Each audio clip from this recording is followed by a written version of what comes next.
Hey, good morning to you, Ben, and good morning, Canada, from our nation's capital. A beautiful day here in the city of Ottawa.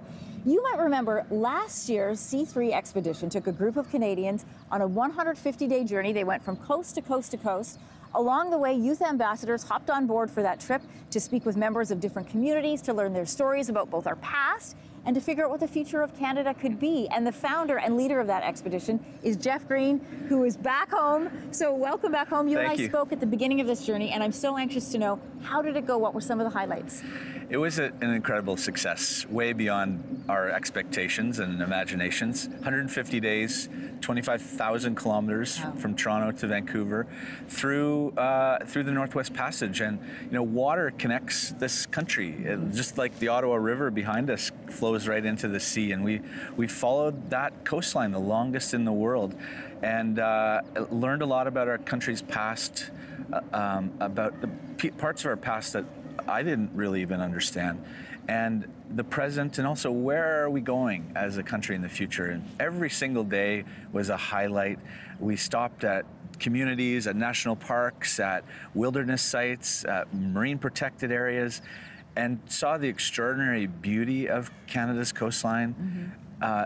Saw how we are a community of communities, and how the people in these communities doing incredible things are partly what makes up why Canada is such an amazing, diverse country. So, and you also picked up some gifts along the way. You've traveled with a few things. You brought some of them to show us. What are some of the stories that are attached to these? So we had this room on the ship called the Legacy Room, and it was kind of the heart and soul of the ship, our icebreaker. And these are snowshoes that were a gift, very impromptu gift from Chief Petishu. They're very beautiful. They're fancy. They're right out of his house. Wow. He's the chief of the Innu in Long Pointe de Mengan in Quebec, and he wanted us to have these because of the caribou sinew that they're made out of, and he wanted us to carry a message across the country about how the George River caribou herd has gone from almost 2 million in 1985 to less than 11,000. Wow. And their culture and their traditions are so closely linked to the caribou, and he wanted us to just share that with the country and try to conserve that herd.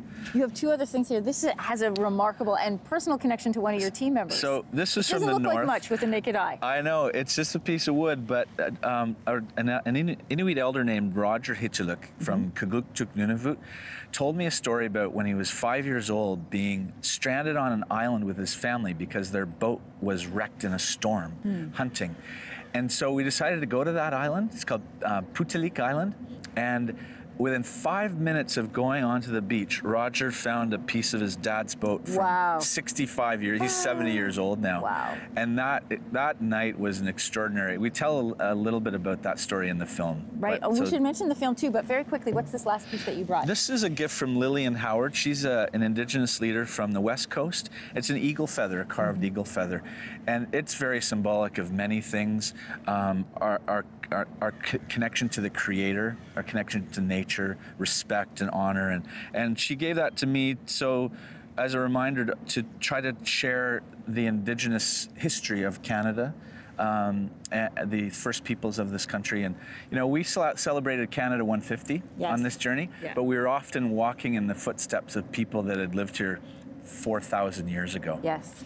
Incredible. You've also put it into a film, so 150 days into 46 minutes, and people will get a chance to see that on July the 1st, and you really should. It really reintroduces Canada to itself, and there's pictures of what, icebergs that are the size of the Parliament buildings, you said. Well, one of the shots in the film is our ship sailing past a tabular iceberg that's probably twice as big as the Parliament buildings. Wow. But we're so proud that it's a great legacy of C3. It's going to be here at the Canadian Museum of Nature all summer long till Labor Day. Canadian Museum of History. Canadian Museum of, what did I say? Nature. Oh my goodness. But there'll be some nature there, Canadian so Museum that's good. of History. And it's one of the many legacies and outcomes of this extraordinary journey we made around the country.